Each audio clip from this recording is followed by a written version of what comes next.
Forget New Year, New You. This season is about slowing down, locking the doors, and cozying up at home with the one you really want to do nothing with.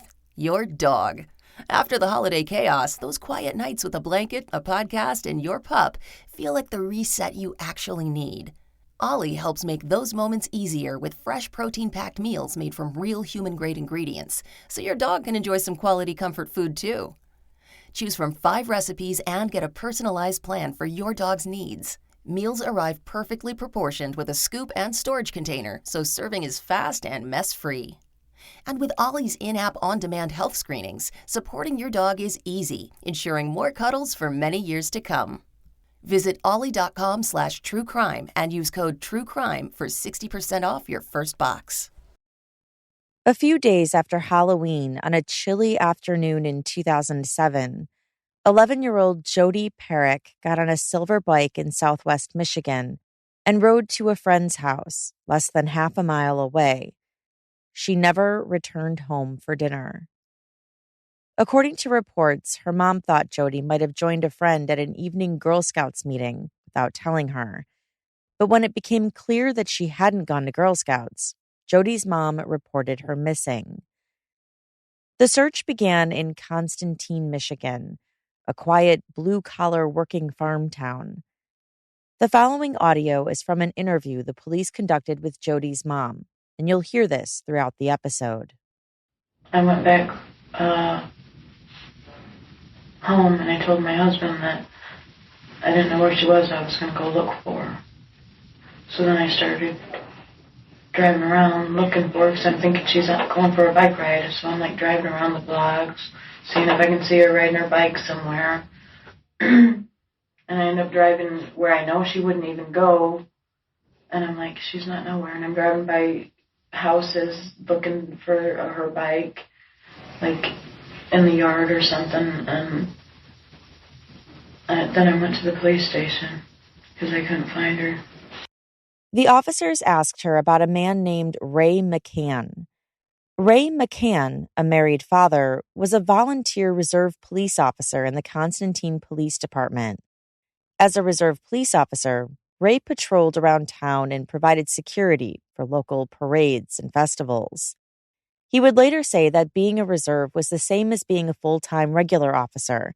You just followed the chain of command, which meant that full-time officers were his superiors.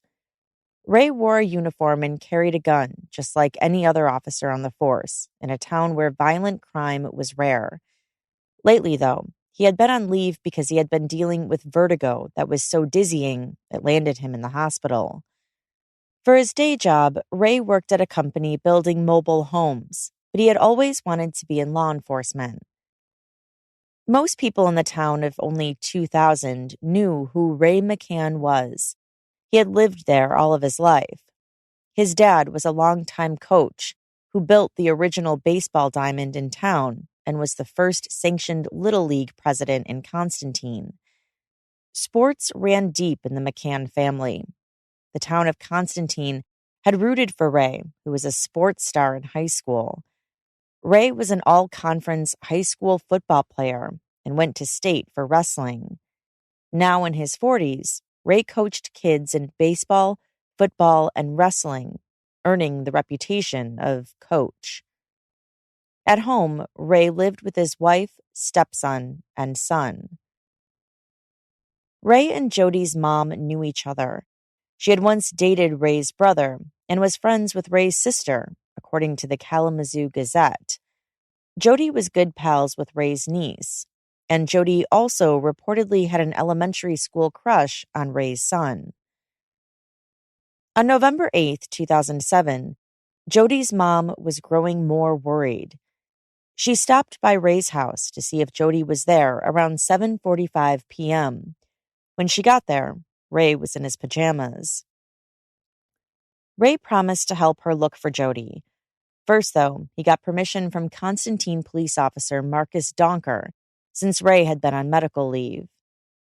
Ray then got dressed, wearing his police hat and police jacket with his personal gun strapped to his side. He went out to search. But there was no sign of Jody or her bike anywhere. She wasn't at the park, at any friends' houses, at the river, playgrounds, schools. Ray was checking the grocery store when he noticed an abandoned bike there. He talked to a store employee about checking behind the store for Jody. He kept driving around. At one point, he ran into Officer Donker, who asked if he had his gun on him. Ray lied and said it was in his car, but the question surprised him. Why wouldn't a reserve police officer have a gun on him? But since Ray was getting involved in police work again while he was technically out on leave, he felt like the situation was delicate. And so he decided to leave his gun underneath his seat in his car going forward. The search efforts got bigger the darker it got outside. More people joined, driving around town and using flashlights in the dark. Ray encountered Jody's mom again. He noticed there was a blonde girl in the back of the car. "Oh, good, you found her," he said. But it was just a neighbor girl. Jody was still missing. Ray kept looking. During the search, Ray and Officer Donker talked on the phone and agreed to meet up at the Tumble Dam. The Tumble Dam, an area of significance in this story, was a ruined dam on the Kalamazoo River that was a popular hangout for kids to swim and ride their bikes around on the nearby path. Ray drove out to the Tumble Dam around 9 p.m., but Officer Donker wasn't there yet. He decided to just wait out in his car. The mood in the air was chaotic. Jody had been gone for hours now. So after waiting there a few minutes, Ray left the Tumble Dam and went back to the Constantine Police Department. Officer Donker was there, and they reconnected. It was Ray's idea to search the sprawling cemetery in town, even though Jody was scared of the dark. She avoided the graveyard when the other kids cut through as a shortcut, Jody's mom later told police. Would it be a normal path for Jody or any of your children to come through the cemetery? No, she don't. She's scared of cemeteries. Okay. She didn't like living by it. This is from Ray's initial interview with police. I said, okay, let's go check the cemetery.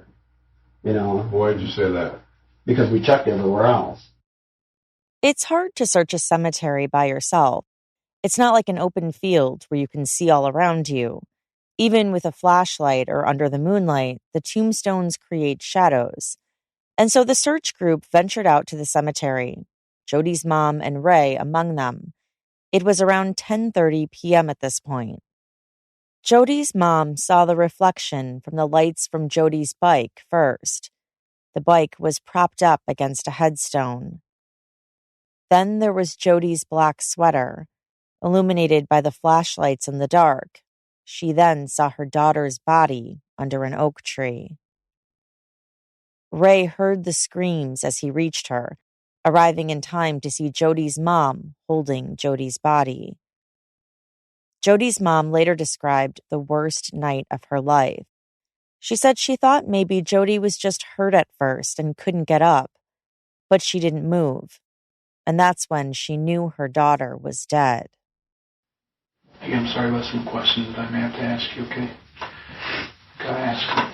Right? Don't even like to sometimes. Gotta ask them anyway, okay? What do you think should happen to somebody that did this to Jody?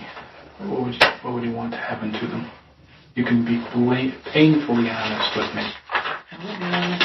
I honestly can't answer that question because I don't know the circumstances. If it was an accident, then that's fine. If somebody did it on purpose, then that's different. Yeah. Do you think it was an accident? I want to believe it was. Ray led Jody's mom away from the scene and gave her a hug. Jody's mom later said she didn't remember Ray hugging her. He helped tape off the cemetery. He later said he was in shock by what had just happened.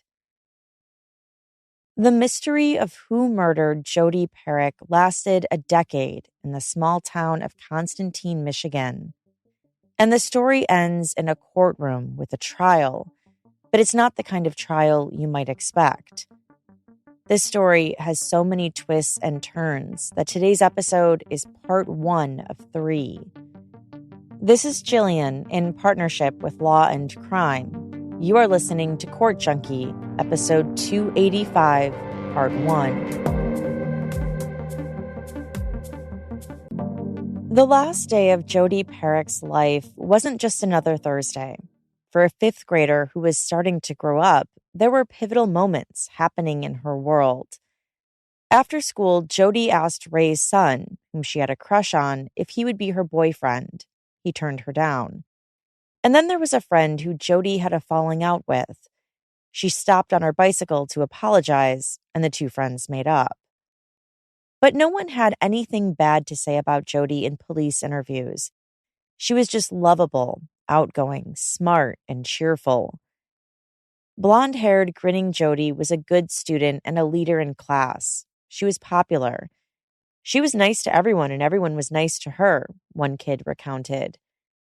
With her friends, she liked to sing and dance. She was giggly. She went to youth group. She was known for riding her bike around town. She was into art. Her mother, Jo Carver, told police, She was always happy. Everybody liked her. She did good in school. She loved animals and babies. She liked to help out in the nursery at church all the time. Sure. And,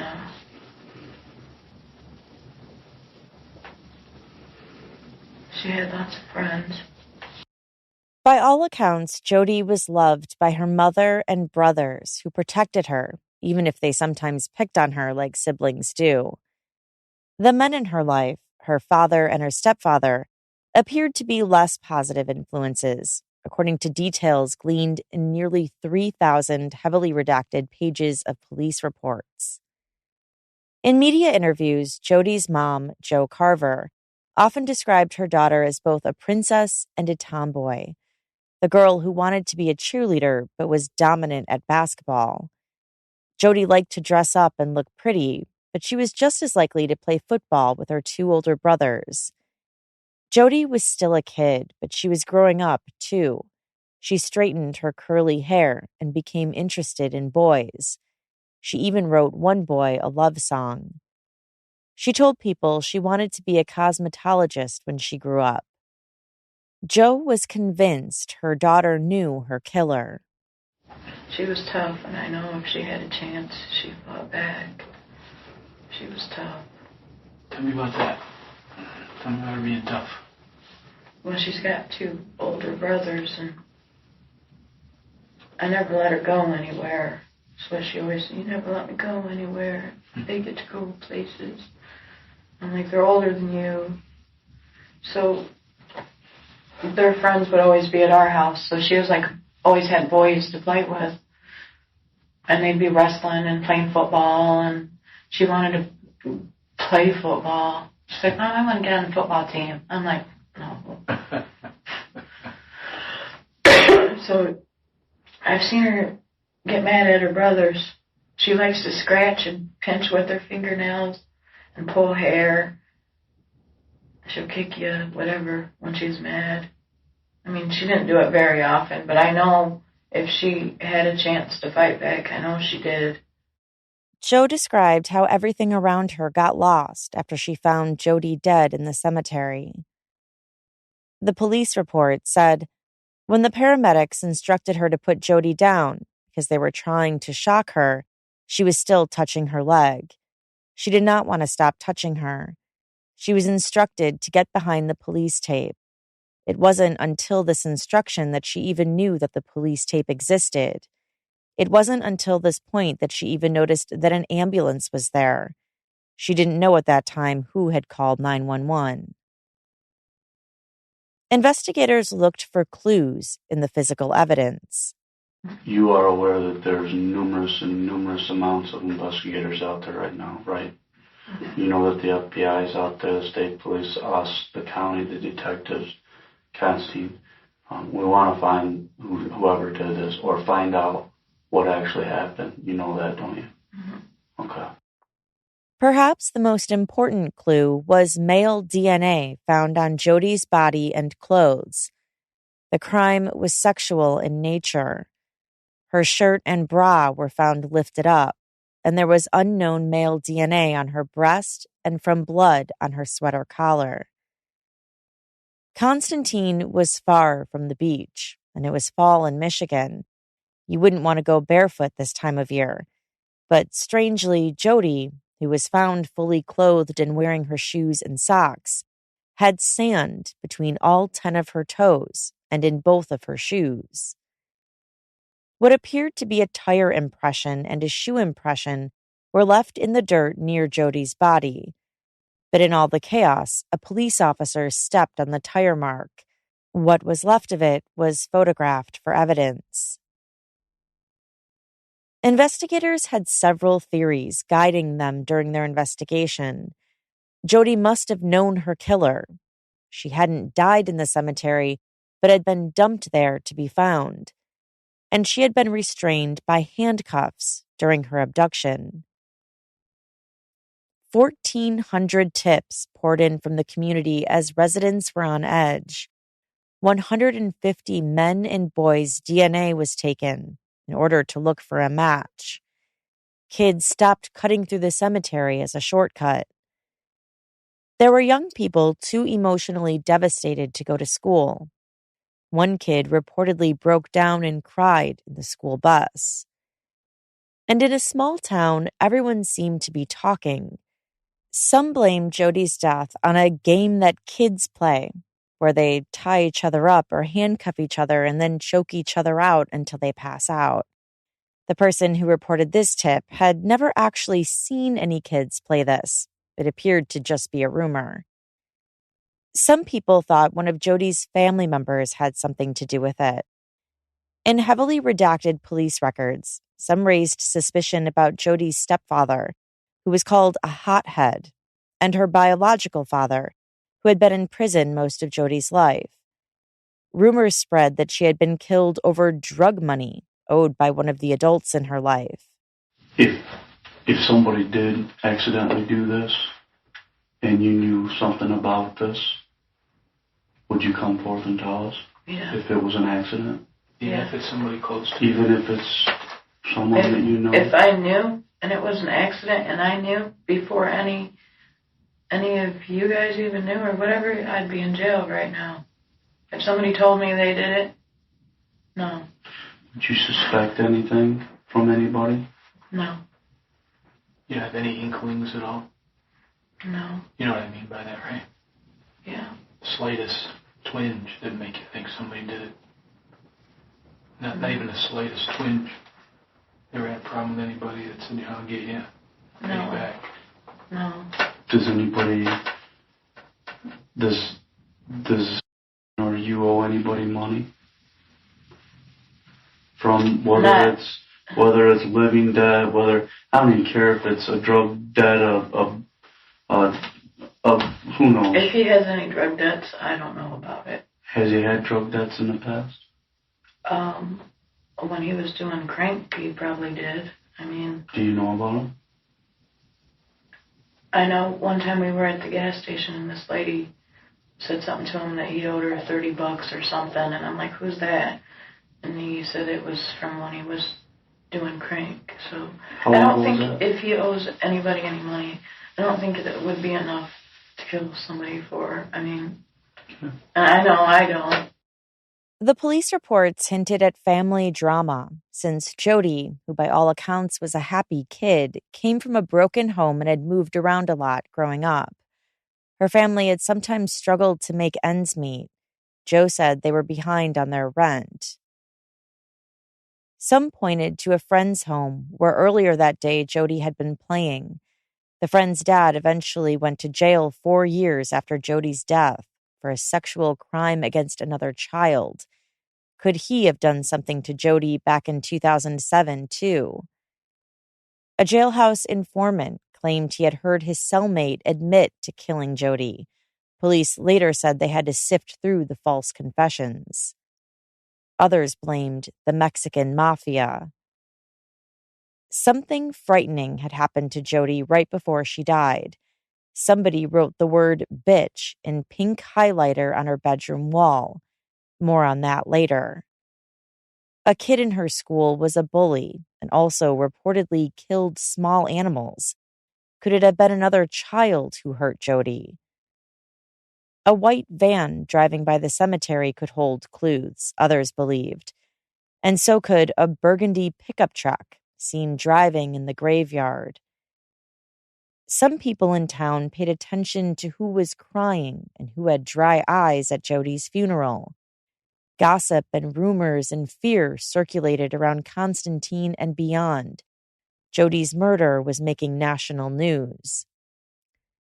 Investigators asked Joe questions to see if anyone in Jody's life had raised any red flags for her. How about Jody? Did she ever use the internet much? I know you don't have one of your Not that I know of. I don't think she's ever been on the internet. Okay. She never talked to you about it, maybe at school, or they have some Well, projects? at school. They have computers at school, but I don't know. Do you guys have any handcuffs by any chance? No. No? Do you know of anybody that may, obviously police have handcuffs, but there's a lot of other people that have them for various reasons, whether they're toys, whether they're involved in their personal issues, I don't know. Right. But it's a question that we ask. I don't know anybody that has them. If they do, I don't know that they do. Jody's dad reportedly became extremely emotional and couldn't speak when he met with police. Soon, everyone in Jody's family was cleared as suspects. As the investigation continued, police slowly released information to the public. Jody's official cause of death, suffocation. There was one person who seemed to catch the suspicion of the Constantine police pretty early on, Ray McCann, the reserve police officer who had encouraged Jody's mom and others to search the cemetery. There just seems to be something that you're holding back. And whether you did it or not, I really have a feeling you know more than what you're telling us. And if you're protecting somebody, that's... Oh, God. You know what? I wouldn't protect my own family. I would not do it. Ray was cooperative. He had nothing to hide and hadn't done anything wrong, he said. He let police take the handcuffs he owned and the clothes he wore to be tested. He spoke with them without an attorney present. Did they take your DNA that night? No, they took it shortly after that, I guess. Mine and my son's, up at the state police post. Authorities collected DNA from adults and kids who were Jody's age. They checked sex offenders, like the father of Jody's friend she had visited the day she disappeared. There were no hits. No one they checked matched the DNA that had been found on Jody. Everyone they investigated was cleared, including Ray McCann. The case went cold. Time passed. On the 1-year anniversary of Jody's death, people lit candles at a vigil, something they continued to do as each year passed. The officers in town didn't forget Jody. They attended the vigils too, and the police chief reportedly kept a photo of her on his desk. But still, no one was arrested for Jody's murder. On January 3rd, 2011, Jody's case, now a cold case, was turned over to a team from the Michigan State Police to the agency's 5th District headquarters in Paw Paw, Michigan. To the outside world, it seemed inevitable that her murder would eventually be solved. The Constantine police chief spoke with confidence that they would find the killer when the chief was interviewed by local media. The cold case team's sole purpose was to solve this particular murder, and the lead detective was a man named Brian Fuller. Detective Fuller and the Michigan State Police started working the case full-time. The team pored over the case files. There were binders containing tens of thousands of pages full of leads that hadn't turned out, and hundreds of tips and physical evidence.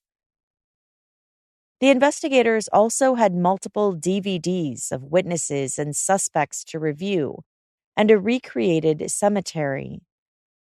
They interviewed the original police officers from 2007 and met with Jody's mom. They sent copies to then St. Joseph County Prosecutor John McDonough. New flyers asking for tips were printed out and put up around town by businesses and schools. With fresh eyes and an intense focus, the Michigan State Police found some things that had been overlooked, like cross-referencing a fingerprint that had been found on Jody's bike, or trying to obtain another DNA profile that may have been on Jody's shoes. According to the Michigan State Police report, it was determined that the shoelaces on the shoes were tied, but crooked, as if they were tied from the side and not over the top like usual. This, in addition to sand-like substance located on the victim's feet, required us to attempt to obtain any DNA evidence from the victim's shoes or socks. The cold case team also found experts, which gave them new insight. One old theory was debunked. Jody's wrists hadn't been bound by handcuffs, a pathologist from out of state told them. Her injuries from the autopsy pictures looked like they were from zip ties. The cold case team re-interviewed witnesses and talked to others for the first time. In almost all cases, their names were redacted in the reports. The investigators were careful about who they talked to and when. They didn't want to tip off their main suspect. We wanted to make it a priority to get the cold case team down from the state police so we could try and figure it out, because it was a big deal in our community. That's former St. Joseph County Prosecutor John McDonough, who spoke with Court Junkie writer Gabrielle Russon in an interview about the cold case team. Certainly right off the bat, there were persons of interest, but, they collected hundreds of DNA samples and talked to so many different people. And I'm speaking from 2009 and on, when the cold case team took it over, because that's when I really started getting extremely involved in the case. I talked to them,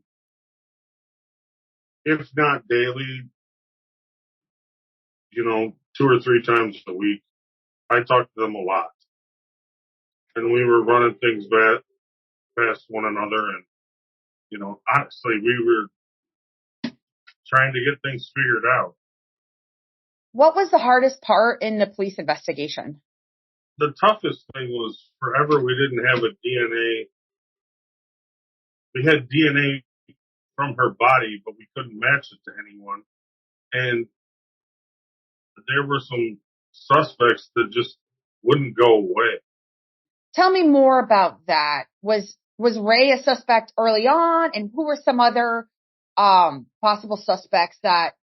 Because then I know the investigators were talking to people that were incarcerated, or looking at Jody's stepfather, and father. I mean, who were some of the suspects that didn't keep going away? And I know if you could talk about that. Any family members, I hate to say it, like young kids who had involvement with her. We did look at her dad and stepdad. We even looked at her mom. And then, there was Ray. And, Ray just kept doing things that were very out of the ordinary. And that's what kind of kept our attention with him. The team created a timeline of November 8th, 2007, the day Jody was killed.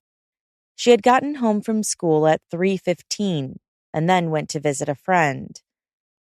One woman whose niece knew Jody and whose husband was friends with Ray McCann remembered seeing a platinum blonde-haired girl riding her bike sometime between 4:45 and 5:30 p.m.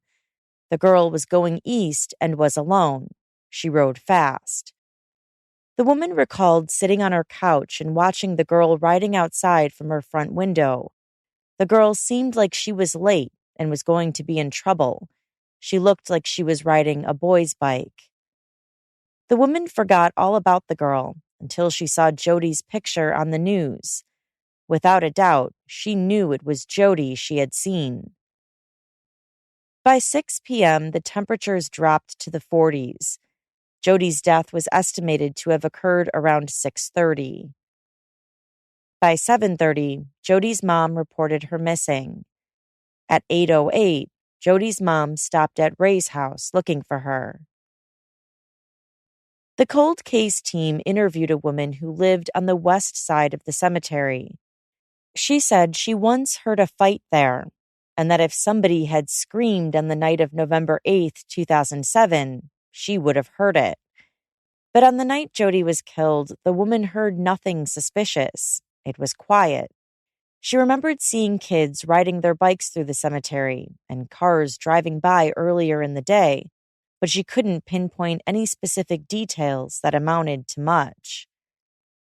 But the fact that the woman didn't hear Jody struggle or scream strengthened the investigators' suspicions that Jody hadn't been killed at the cemetery.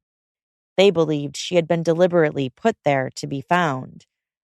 Her body had been there for several hours and was showing signs of slight rigor. Police also believed the killer, who they suspected knew Jody, was still living in Constantine. Because there was no DNA match, some of the officers suspected that the killer was a juvenile without a prior criminal record. Investigators also explored other incidents for any possible connection, like when a white man in his 20s pulled over next to a girl walking in her neighborhood and told her to get into the car. A neighbor yelled at him to go away and the driver fled. That happened in nearby Portage, Michigan, 30 miles north of Constantine. In another incident, 5 months after Jody died, 2 people driving a gold minivan approached children in South Bend, Indiana, again not far from Constantine, almost 40 miles west. Could that be a connection to Jody? Years after Jody's death, the cold case team made a discovery that didn't find the killer, but it at least scratched one person off of their list of suspects. The person who had scrawled bitch in pink letters in Jody's room just before her death was not the killer. According to court and police records, it was a classmate who admitted to police that he had written that on her bedroom wall with hair coloring paste after he and Jody had gotten into an argument over Halloween candy. The classmate in question harbored that secret for years and didn't tell anyone what he did, reportedly feeling guilty and ashamed since Jody died days later. As for the people who were seen in a white van in the cemetery, it turned out it was a group of young people smoking cigarettes and trying to escape from their parents. One man interviewed by police insisted they had been there during the day, not at night. The Michigan State Police cold case team soon completely narrowed in on a name that was not new to them: Ray McCann.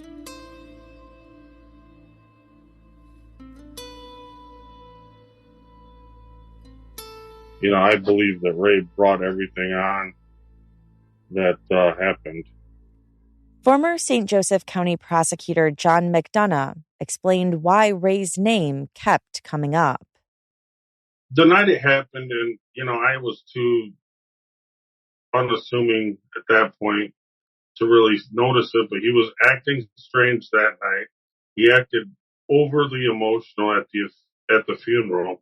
But then during the cold case investigation, he brought like these toy guns up to the police and said that, he remembered being at, I think, Dollar General and maybe seeing her there. And, this is after he'd been questioned. And, there was just weird stuff he did on some walkie-talkies.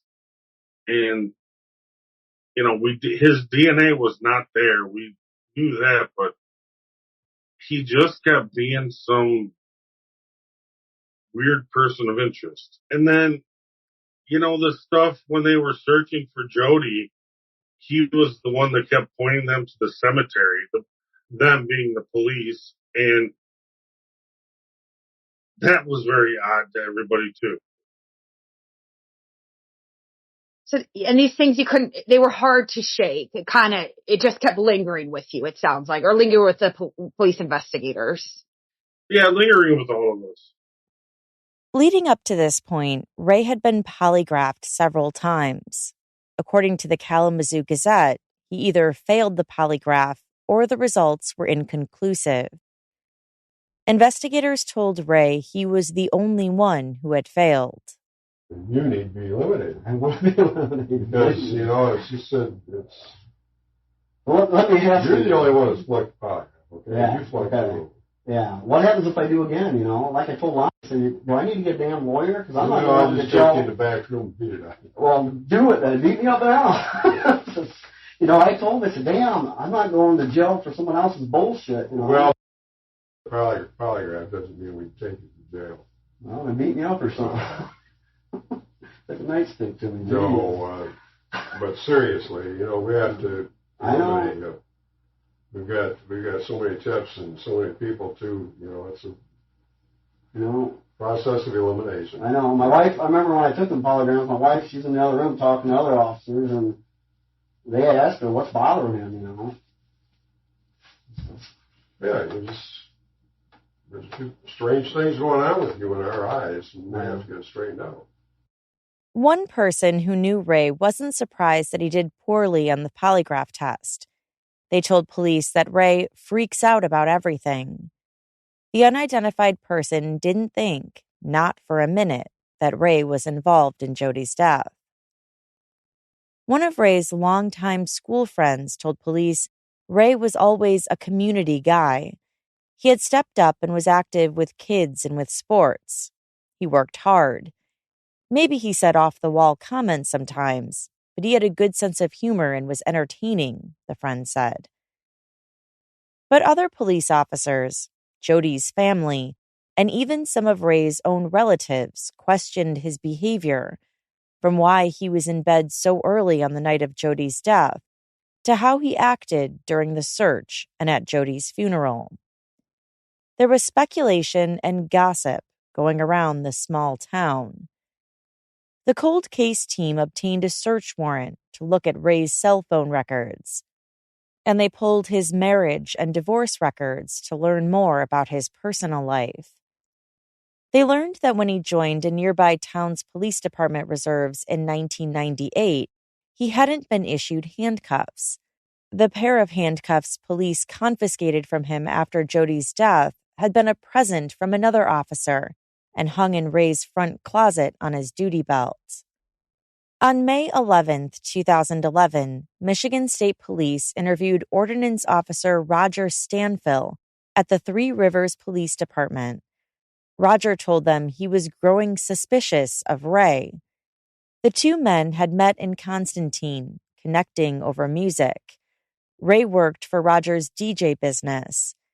When Roger described Ray, he didn't mince words. He said Ray was the jealous type and cited one incident where Ray's ex-girlfriend, whose name he could not recall, accused him of putting marijuana in her car, and then she got pulled over and caught with it. According to the police report, Roger stated that he believed this happened while Ray was a reserve at White Pigeon PD and believes that the girlfriend was stopped by White Pigeon PD. Roger also said that a few months earlier, the normally upbeat Ray got drunk at an American Legion after-party. He got sloshed, Roger said, and then started crying out of the blue. Again, from the police report. Roger then said he thinks Ray knows more than what he's saying about the incident, and that is what has been bothering him. One thing that was disturbing to Roger was he had heard through hearsay information that Ray suggested 2 to 3 times that they should look in the cemetery. Roger said, why would they go look in the cemetery if they knew Jody was afraid of graveyards? Roger stated that if he were there looking, he would probably look in the more obvious spots first. So what had happened to Jody? Investigators encouraged Roger to speculate. Roger said he believed Jody's death was accidental. He brought up the rumor again of kids playing some kind of sex game or choking game. But he also described how Ray changed after November 8, 2007. He used to be giddy and happy, But Ray was different after Jody died, according to Roger. Ray grew strange and distant. Roger said prior to this incident, if he were to see Ray somewhere, Ray would come up and talk with him. Roger said after this incident, he saw Ray at either Meijer or Walmart in Three Rivers.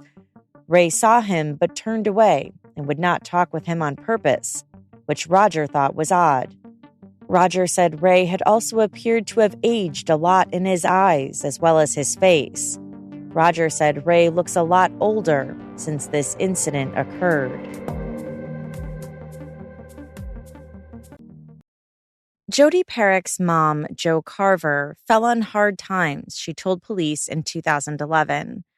Her car broke down and she couldn't afford repairs, so she sold it. Without a car, it was hard to find work. She considered going back to school. Her marriage to Jody's stepfather ended. What compounded her grief was that she could not hide from Ray McCann. Michigan State Police had told her that Ray was the one who was responsible for Jody's death. She ran into Ray by chance in the rural community, which wasn't hard to do. Here's journalist Ken Kolker of Wood TV 8, the NBC affiliate in Grand Rapids, Michigan.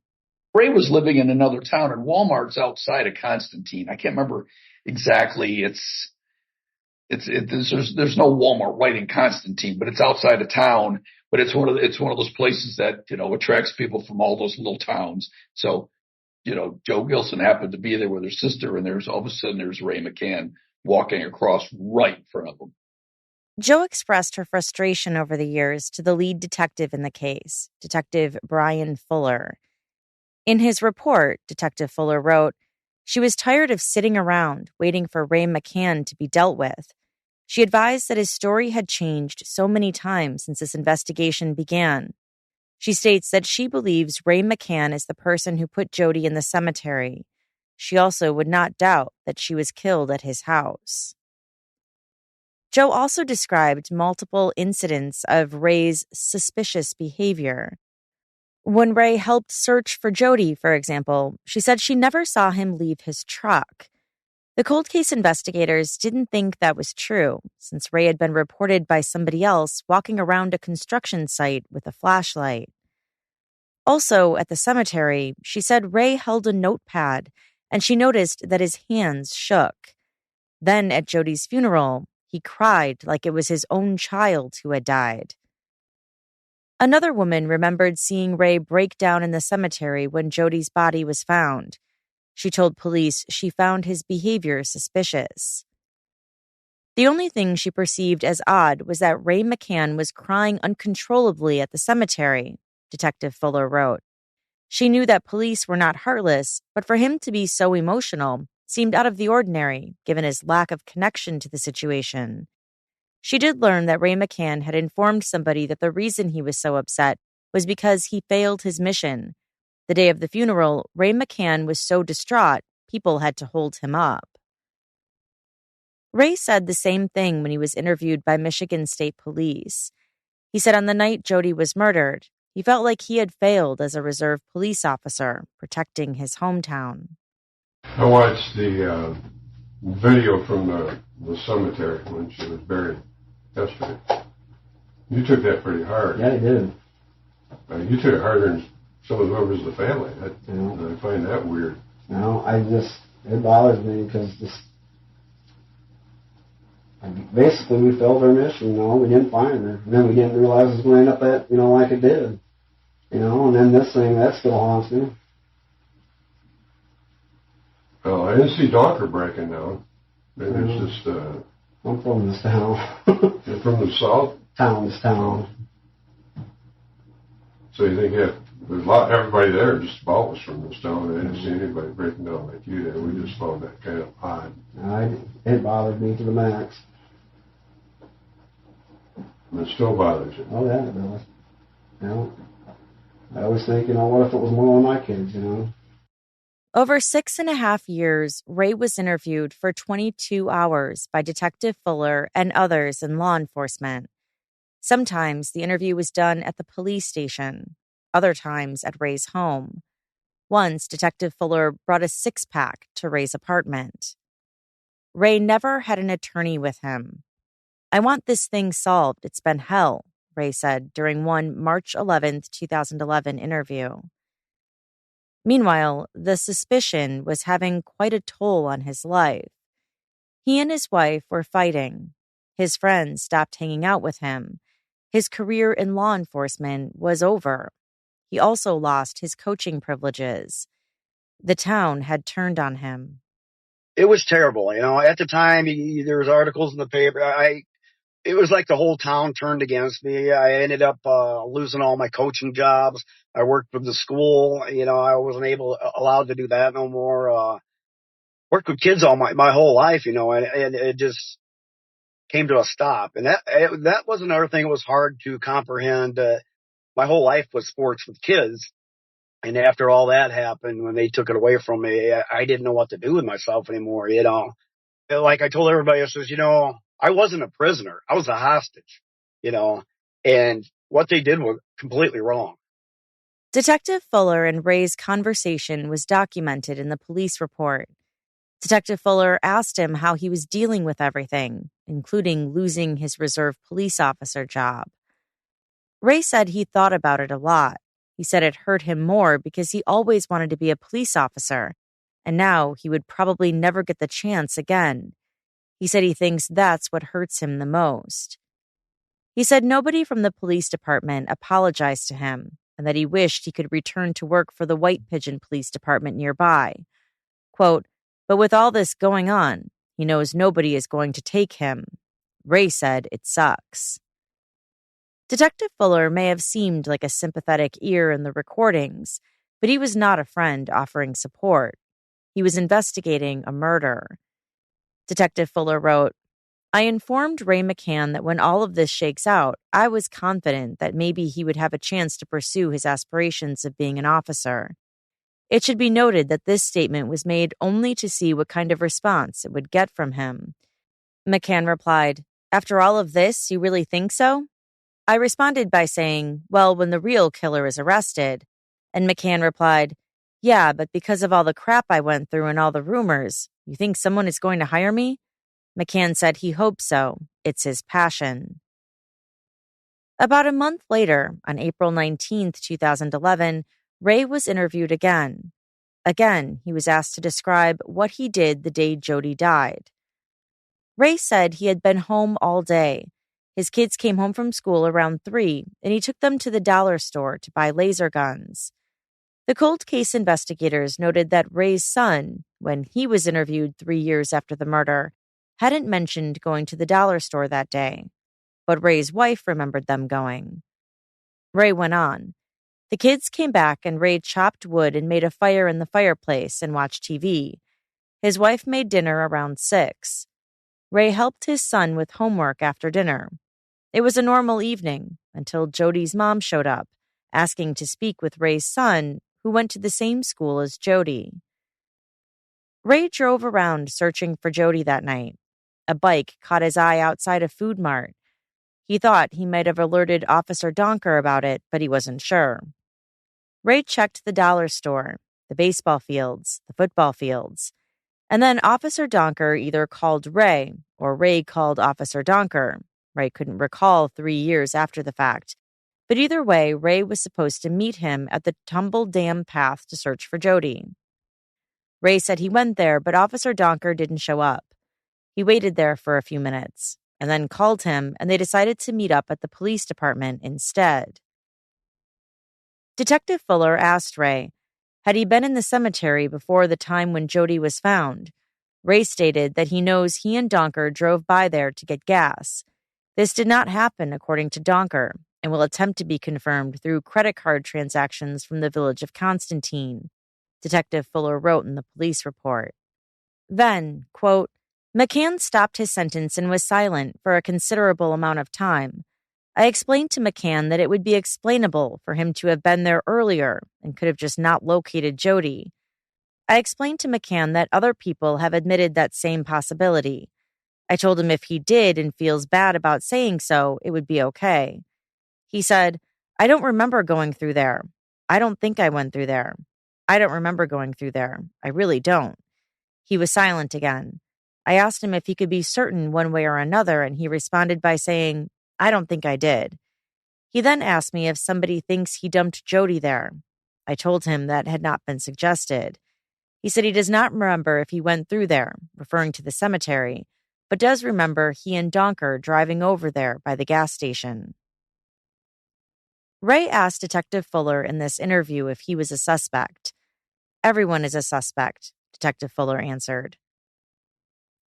Ray's sister may have wondered if Ray may have been involved when she spoke to police. On a scale from 1 to 10, 10 being absolutely certain Ray was guilty, she rated her brother a 5 in her Michigan State Police interview. What stood out to her was how Ray insisted the search party visit the cemetery that night. Detective Fuller wrote in the police report, she said, why do you keep on wanting to go to the graveyard? Finally, everyone was like, screw it. And we finally ended up going there. And hello, there's Jody's body. Ray's sister thinks this is a little weird. She said it troubles her. With these things, it makes her wonder about her brother's involvement. She said it has wrecked her relationship with her brother. She has some thought that maybe he knows something and is afraid of someone, which is why he won't tell the truth. Later, though, Ray's sister changed her mind. He didn't do it, she said. She said Ray thought he was being framed. Detective Fuller asked her who could be framing Ray. She said that she thinks the town because they can't find the real fucking killer. Ray's wife also faced this question from the cold case investigators. Had she ever questioned or doubted Ray?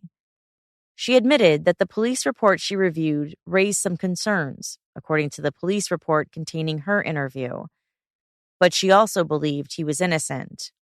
According to the report, she told police, in all honesty, that is the only time I questioned him. He is not capable of this. There is no way. Another incident also drew the attention of Detective Fuller. It happened in October 2007, about a month before Jody's death. A female lived with her parents. Her name and age are redacted in the police report. The daughter and the mother were playing around with the two-way radio about a month before Jody's death. They picked up a man's signal, and the stranger started chatting. The man identified himself as Ray and said he liked blondes and wanted to meet the daughter. She said this man was very adamant about getting together. He was like, let's hook up right now, Detective Fuller wrote in his report. The mother and daughter looked out the window and thought they saw the man circle around in his truck. Ray McCann happened to live in the neighborhood, Detective Fuller wrote. It terrified the mother so much, she never used the walkie-talkies again. Police confronted Ray about this incident. So the day before, on the 7th, did you talk to any women on that? I did talk to actually 2 people. I think one was somebody passing through town, and the other one was some woman kind of flirting with me. You know, to me, I said, you know, I thought, okay, I got to know who this is, you know. And I told the person. Why did you have to know who it was? Because they asked who I was. I said, you probably know me, you know. I've coached in this town for over the years, and, you know, and I thought it was someone playing with me. Did you try to find him? Did I try to find him? I don't remember. You don't remember? Try to find him. No, I mean, how often do you talk to some woman on a walkie-talkie? You try to get set up with her, or what? Did I try to get set up with her? Yeah. No, but I remember trying to wonder who it was. I mean, I got the best man. So you wondered who it was. What did you do to try to find out who it was?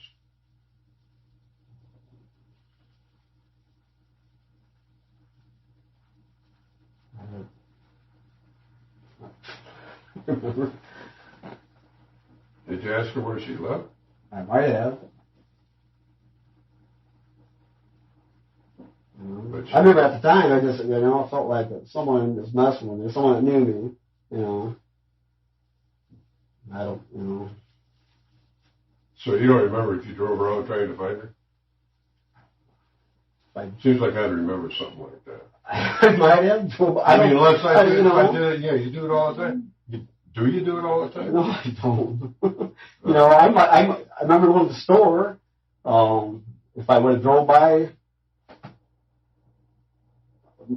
I could have. I mean, I don't, God. So you might have tried to find this person. To see who it was. Yeah, I might have. I mean, I might have drove by. Did you ask that person how old she was? Did I ask? It was, according to who was talking to me, it was an older lady. Mm-hmm. Which I thought was one of my friends or somebody knows me messing with me. Has anybody ever asked you this before? Other women whose names were redacted talked about Ray to Detective Fuller. Ray thinks he's God's gift to women. She stated he makes her sick. She knows he would cheat on any wife he had, Detective Fuller wrote.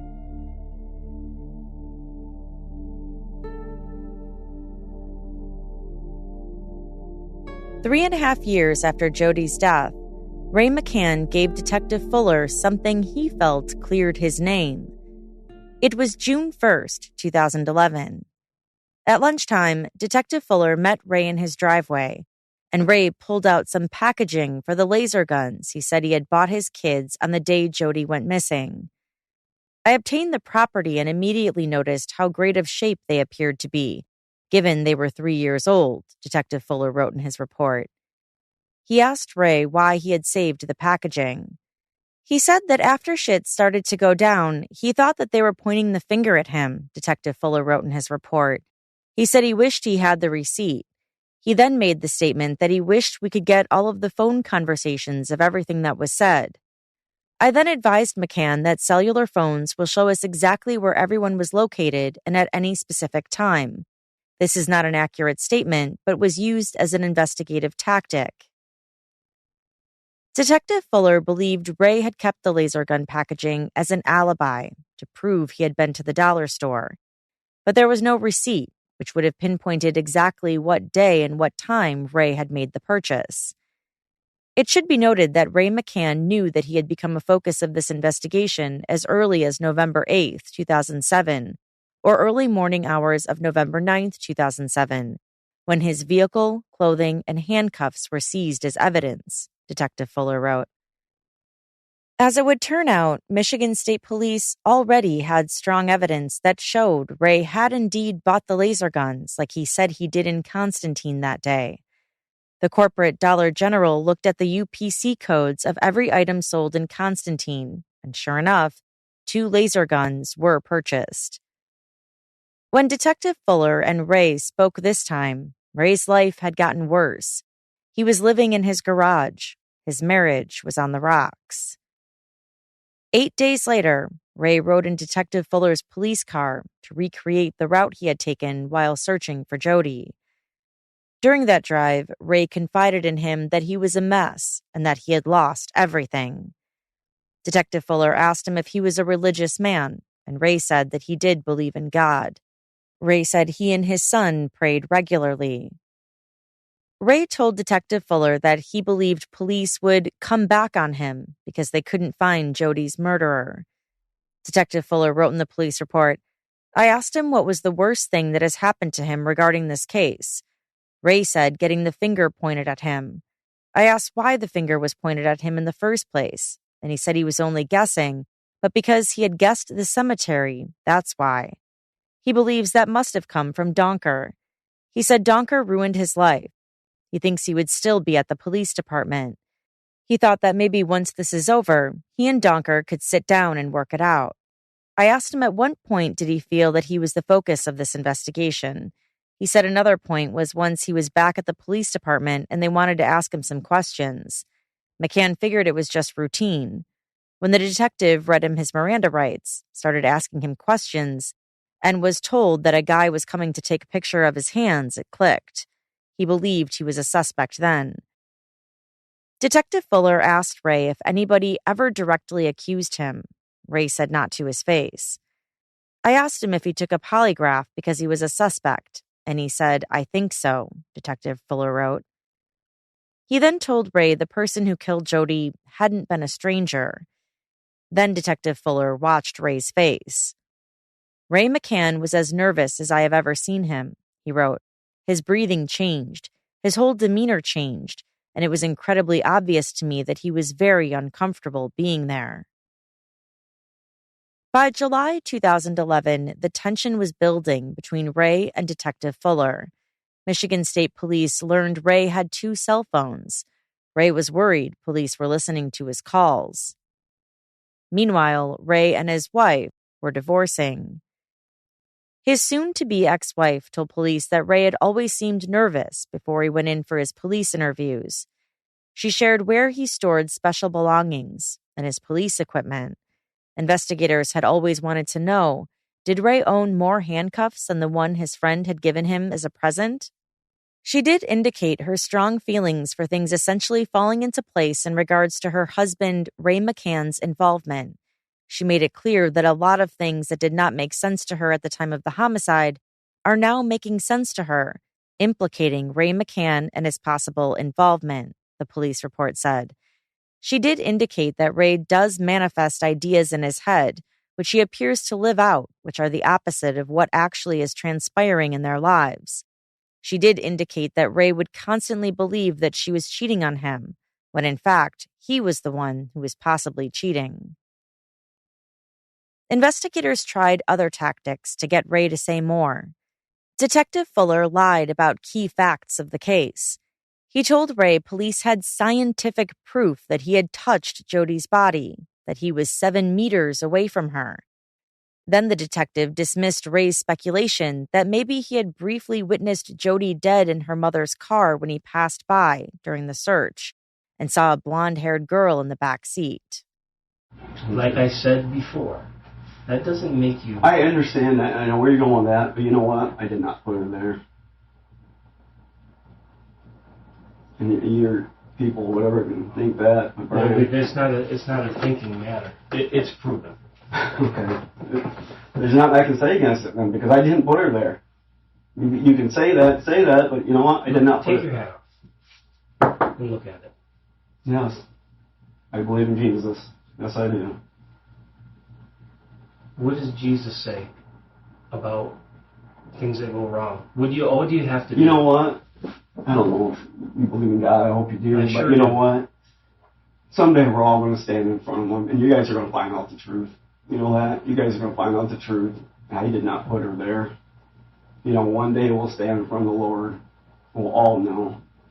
And I guess, hopefully me and you're standing by each other. I'm going to say, Ryan, I told you. Ray's DNA had been excluded as a match from the unknown male DNA found on Jody's clothes and body. And none of Jody's DNA had been found in Ray's car either. Detective Fuller knew that. He said later in court, the DNA is valuable information, but also he believed it didn't tell the whole story. Clearly, there was somebody involved that left that DNA on her, but it doesn't tell us, did that person act alone? Was that person in concert with somebody else?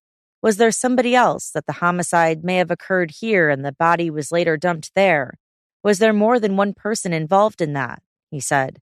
There are lots of different ideas on how this could have happened or how many people were involved. Gabrielle Russon, our court junkie writer, asked the former prosecutor John McDonough about this. I've read much of the police report that's not redacted. I understand that. I understand how you could develop that profile of him, that he's kind of a weird guy, and just the circumstance about the cemetery, that seems pretty odd. But it's also hard for me to understand because, he wasn't a DNA match. You tested him and it didn't match to the DNA found by an unknown male on her body. It seems like that's obvious he's not involved, right? How could you, I'm trying to understand. I guess our thoughts were you never know. By the time the cold case got it, there weren't many leads to go on. And we were doing the best we could. And, Ray was one of the people that was of very high interest. He was a suspect. Obviously, he was a suspect, by the number of interviews and other things they did with him. Detective Fuller also lied when he interviewed other people close to Ray, including Ray's son. By now, Ray's son had grown into a teenager. Here's an exchange where Detective Fuller tells him that Ray was said to have been lazy. There hasn't been a person that I have talked to that hasn't told me that, as a rule, your dad is lazy. He would never, in a million years, go help a stranger do anything. Yet he decided that night that he was going to go help look for Jody. Are they accurate in their depiction of your dad's normal behavior and this would be out of character? Ray's son said he remembered several times his dad going to help neighbors fix things, and that he never really looked at his dad as a lazy person. So it didn't surprise you that he would go help look for Jody? The detective asked him. Especially since he's a police officer at the time, of course, it's his job. He would have to. If he didn't, that would be screwed up, Ray's son responded.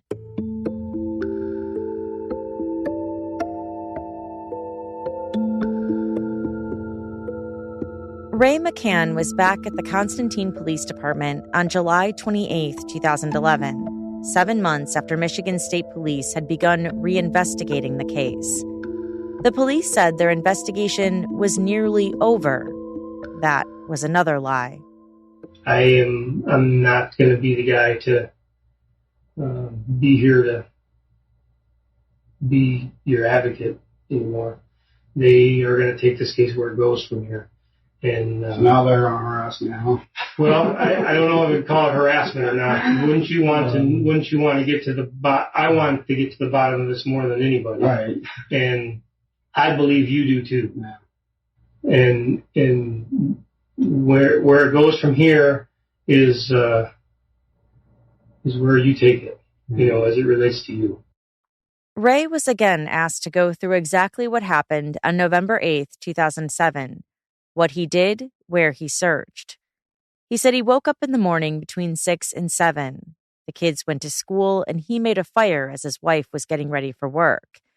He was having trouble recalling exactly what else he did. Let me ask you a question. Do you remember the day in question here? Do you remember what the date was? Not particularly the exact day. You don't? No.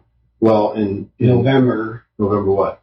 I'm thinking it was 7th, 8th, 9th, somewhere in there. Okay. Well, in 2 of your interviews, you specifically identified The date. the date. Okay.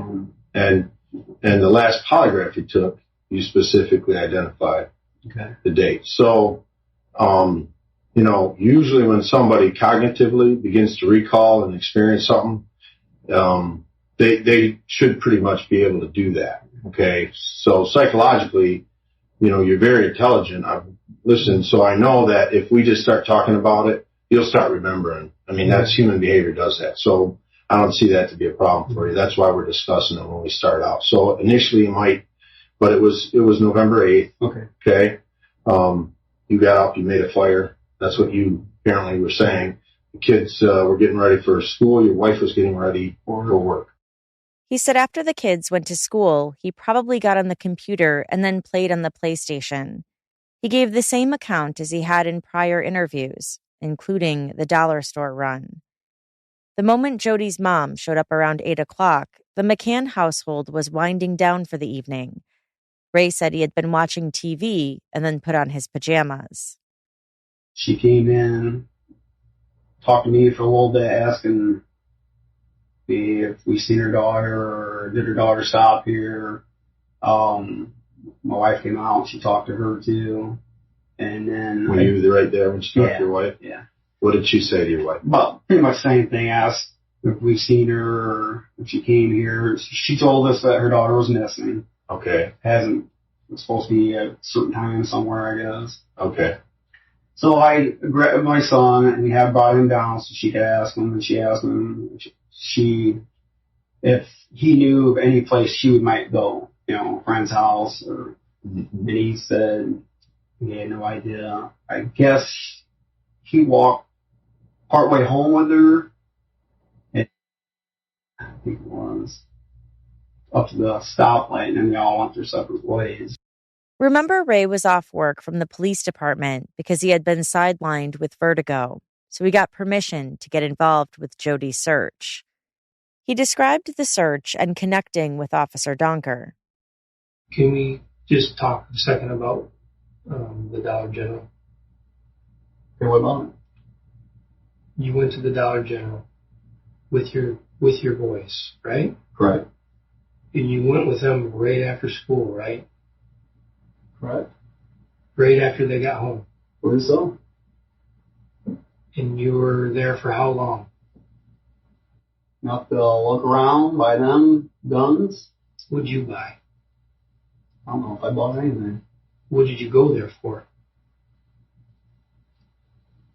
Something to do, I guess.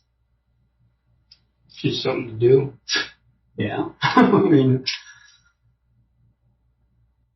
I don't think I went there to get anything particular, I don't think. I don't have my receipt, so I don't know if I bought anything or not. You don't have the receipt.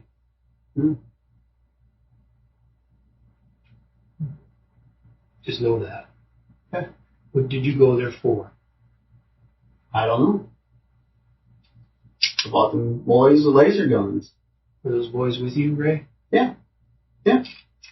That day? Yeah. When we bought them, yeah. Before Angie got home? Yeah. The detectives asked what happened when they got home. Ray said he thinks the kids played with the guns for a little bit and watched TV before his wife came home. They questioned why he saved the packaging for the laser guns. So you never gave them to the boys then that day? The guns, yeah. The cardboard. You just kept the cardboard that I gave you, yeah. Why did you do that? Because I threw them into my closet. Threw them in a box, and that's where they've been for years. And I finally gave them to you. Do you think that's odd? I don't think so. I'm a rat pack. I collect everything. Pack rat, you mean? Pack rat, whatever you want to call it. No, I don't think that's odd at all. Not for me. I got so much shit. It's like now I'm moving. You got to throw away a bunch of shit. The detectives told him that people in the community believe he had something to do with Jody's murder. Well, my true friends know me. They know I had no part of this. And that's what they tell you to your face. You know, maybe they do. But whoever wants to paint their damn picture and make it look like I'm a monster, there's nothing I can do about it. I know you're not a monster. No. I know you're not that guy. I know that you're... I have nothing to do with it, Brian. I don't want to do this all night. Hey, my son's out there. He's been waiting a long time. I'd like to go home with him. I don't want to do this. I had nothing to do with this. I did not find her. Detective Fuller continued to press him. I'm taking time out of my life right now to be here for you. It's your turn to be here for the rest of this town. Okay? Because I'm giving you every opportunity. No, Brian, to say, listen, let me finish. To say that that's what happened, and that explains it all. And then we're done. Okay? But at the same time, what you're doing, Ray, if that is not true, and you're adamant that it's not true, you're sending us right down that other road. But I don't want to... You guys make it look, well, that's the easy way out. So what? I lie, I say, okay, I found her. No. And that's bullshit there, too. You know, so since I'm not saying that, they're going to paint a picture of the bad route. Is that what you guys are trying to tell me? Detective Fuller told him that their investigation shows that he was involved in her death. Listen, it was either intentional or it was accidental. We know it was accidental, but we can't tell you that, okay? We're hoping that you're strong enough and a man enough, like you are, we see it in you, to say that. But you know what, dude? We can't spoon feed it. But trust me when I tell you. Listen to me when I tell you. I know it was an accident. I know you didn't mean to kill that little girl. Okay? And I didn't. Listen, dude. I'm telling you. I know that. But in the process, I can know it all day long. But you have to, and I'm not asking you like you keep saying a lie. I'm telling you, our investigation shows you're involved in her death. Now, it was either on purpose or it was accidental. And this is what I'm saying to you. Listen, dude, we can go with it. We can fill in the blanks. We know the details. All right? If in fact she flips out, okay, and you're trying to calm her down, being a good policeman and saying, take it easy here. Listen, take it easy. And she just goes crazy, and she accidentally dies in the process. What do? You're a policeman. Oh, my gosh, how do I explain this? You panic, and you do stuff, listen, that you normally would not do because you're afraid. And that's normal. You got 30 years of good reputation, even in your father's life, okay? Then you look at your life, and a policeman, what do? You panic. And that's true. We can, Brian and I can say, listen, we can defend that all day long because you know what? This guy's life shows that. There's no doubt about it. And that's what we're trying to tell you. We know that. And that's a very feasible, understandable process, dude. You can bring closure to the kids, family. You know, you look at the process and you say, listen. No, I don't have if to that was turn. true, this would have been done a long time ago. But listen, dude. Not everybody in this case was ready to hear that. Now, you got two guys. Listen, I'm going to tell you something. I would have did the same thing. I'd have did the same thing you would have, because if that would have happened to me, I'd have panicked. Ray continued to insist over and over that he didn't have anything to do with it. I'm not going to admit to something I didn't have part of, okay? Our investigation shows that you were involved in her death, but it wasn't on purpose. It was an accident. No, it was an accident. And your behavior, post-behavior, and the process is totally explainable because you know what? There's too much incompetence in this process. But we're telling you now, don't be afraid. Tell the truth. I didn't fight her, guys. We can sit here all night. I don't want to sit here all night. Just like I told Brian, I want to get back to my son. You know, I did not. Your boy's fine. I know he is, but you know what? We got a lot of unpacking to do. We got shit scattered all in our apartment. And I didn't have nothing to do with it, guys. I did my job that night. I did not have part of, and whatever the fuck happened to her. I wish I knew what happened to her, because then I guess we wouldn't be having this conversation. This son of a bitch would have been done a long time ago. Guys, I don't know what you want from me. You want a confession that I can't give you. I would never want you to confess. Oh, I'm not confessing this shit. Not even confessing that, you know, if I found her. But I didn't, guys. I didn't find her. I didn't put it there. Didn't kill her. You know. After more pressing, Ray finally asked, "Are we done?" Can I go home? You've always been free to leave, Ray. We told you that. Did you? Yeah. Yeah, we were here saying, look, this will be the end of it. Right here today. But Didn't we say that to you? Any of you guys is something I didn't do. You're free to leave. You know these doors aren't locked. You know. You're free to leave, dude. We've been talking to you for your explanation. This was your opportunity. I'm telling you. Yeah, it's my opportunity, but I am not admitting to something I didn't have part of, okay? Yeah, you guys, I've been treated like hell ever since this fucking case started. Our family's been treated like shit. I lost my job here at the police department, you know, and it's continued. For something that I have no control over. You know, I love being a police officer. We didn't make the lies up, Ray. No, I had nothing to do with the lies. We didn't make the inconsistencies. We didn't make them up. You did. This is bullshit. Nothing against you guys. I respect you totally, okay? And Brian, I respect you. But I had nothing to do with this son of a bitch. We're just trying to help you. I know it. But I can only take so much. You know what? I can only take so much. I know. My family's been fucking through hell. Didn't we start with that part of the conversation, buddy? Didn't we tell you that? Didn't we say we knew that? Weren't we here to try to... You guys want me to confess to something I had nothing part of. No, I'm not doing that. That's what you guys seem like you're doing to me. Everybody's treating me like shit ever since I've fucking been here. It's bullshit. And so Ray walked out of the interview with Michigan State Police. Even though he was angry at being accused of murder, he apologized on his way out. Sorry, guys. This is upset, all right? What happened after that? I'll tell you in the next Court Junkie episode. I don't normally do 3-parters, and because I think waiting 2 weeks for the next part can be probably a little frustrating, I'll be releasing part 2 next week and then part 3 the following week. These episodes were researched and written by Gabrielle Russon, editing and narration done by me, Jillian Jalali. Our 3-part series was written based on hundreds of pages of police reports and court records, as well as interviews with the people involved. Thanks again for listening. Until next time.